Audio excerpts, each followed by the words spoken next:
उसमें भी सभी एक्टिविटीज तेजी से चल रहा है, तो वो भी ओके। जो है 3-4 मिलियन यूनिट का एडिशन वो भी होगा। अच्छा, मैं आने से पहले ना आपकी वो एनुअल रिपोर्ट में स्पीच पढ़ रहा था। आप पहली सीपीएससी बने जो 1 गीगावाट सोलर पावर जनरेशन की तरफ बढ़े इस देश में।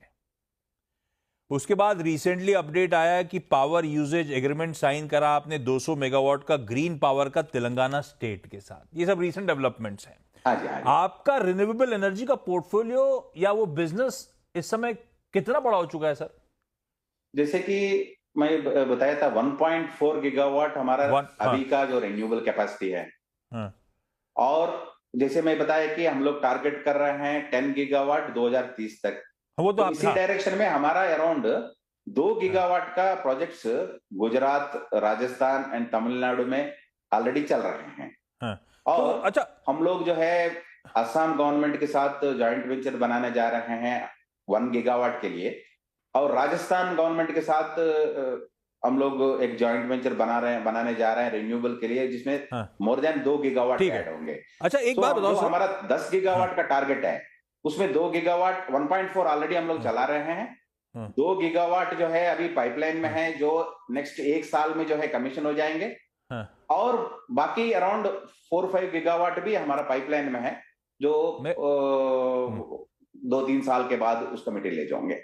मैं पता है, आपने बातचीत में बात छेड़ दी और मैं आना वहीं चाहता था कि रिन्यूएबल एनर्जी उस पोर्टफोलियो को वैल्यू अनलॉक करना आपके तमाम पीयर्स कर रहे हैं। अभी बातचीत में आपने कहा आप भी इस तरह की कोई तैयारी कर रहे हो।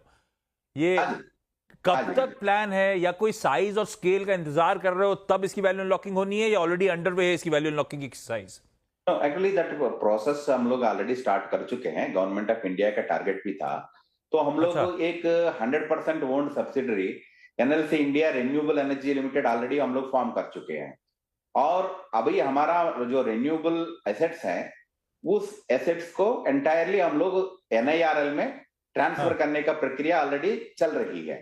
तो वो हो जाने के बाद हमारा जो रिन्यूएबल कैपेसिटी ऑलरेडी है 1.4 गीगावाट, अराउंड 5,000 to 6,000 करोड़ का जो वैल्यू का है, वो एनआईआरएल में ट्रांसफर हो जाएंगे। और सब्सिक्वेंटली हम लोग इसको जो है एक आईपीओ ले आएंगे फॉर एसेट मोनेटाइजेशन। कोई टाइमलाइंस पे वर्क कर रहे हो आप लोग क्या? हाँ, हम लोग जो है इसको एग्रेसिवली कर रहे हैं, जल्दी से जल्दी करने का कोशिश कर रहे हैं। मुझे लगता है कि अगले फाइनेंशियल ईयर H1 में हाँ। हाँ। मोस्ट प्रोबेबली वो मटेरियलाइज होगा, क्योंकि काफी क्लियरेंसेस उसमें से करना पड़ता है। सो वो सभी फाइनेंशियल मतलब एक्टिविटीज। FY 25 चल रहा है, FY 26 में वो वैल्यू अनलॉक की एक्सरसाइज हो चुकी होगी होपफुली। एग्जैक्टली। अच्छा, एक आखिरी सवाल।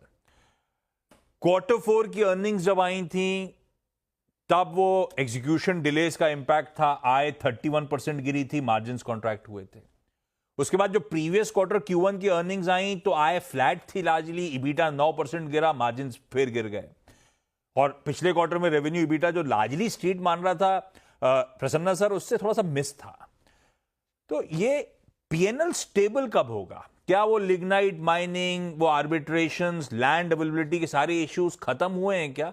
स्टेबल पीएनएल कब एक्सपेक्ट करूं एनएलसी इंडिया से? जैसे कि आप सही बताया, 23-24 में हमारा Q1 एंड Q2 में हम्म। हमारा फाइनेंशियल्स कुछ इफेक्ट हुए थे लैंड एक्विजिशन का प्रॉब्लम की वजह से। सो कुछ लैंड एक्विजिशन जो इमीडिएटली जरूरत था वो हमारा पोजीशन में नहीं आया था। और एक रिवर जो है माइनिंग ऑपरेशन के लिए एक रास्ता वर्ड में आ करनी रहा थी। था। और इसी की वजह से हमारा last financial year Q1 and 2 में हम लोगों का लिग्निट प्रोडक्शन कम रहा। और प्रोडक्शन पावर जनरेशन भी उसकी वजह से इफेक्ट हुआ। लेकिन हम लोग दिसंबर आते आते दिसंबर ओके। 2023 आते आते हम लोग ऑल लैंड इश्यूज सॉल्व कर चुके थे। और जो रिवर रिवर ओके। डाइवर्सन करना था, वो भी हम लोग सक्सेसफुली कंप्लीट कर चुके थे। तो जनवरी ऑनवर्ड्स हमारा जो है कोई लैंड एक्विजिशन की वजह से लिग्नाइट प्रोडक्शन इफेक्ट नहीं हो रही है। और पूरा जनरेशन सभी पावर प्लांट से हमारा हो रही है। तो जो जो स्थिति आप जिस स्थिति के लिए आप पूछ रहे हैं, वो स्थिति ऑलरेडी आ गए हैं। हम सोच रहे हैं ओके। कि ये जो इस क्वार्टर से हमारा जो भी फाइनेंशियल है वो स्टेबल हो जाएंगे, Stable हो क्योंकि जाएगा। अभी कोई generation loss on account of land issues, other issues नहीं है। नहीं है। ओके, प्रसन्ना सर की इंकरेजिंग कमेंट्री, बढ़िया एग्रेसिव केपेक्स की तैयारी, डिमांड एनवायरनमेंट तो है ही इंटरेस्टिंग, और मैनेजमेंट कॉन्फिडेंट। अब यहां से फाइनेंशियल्स पीएनएल भी स्मूदन आउट होते हुए नजर आएंगे, सारी दिक्कतें अब शायद होपफुली पीछे हैं। Prasanna sir, thank you so much जुड़ने के लिए और बढ़िया तरीके से सब कुछ समझाने के लिए। छोटा सा Thank you. ब्रेक ले लेता हूं।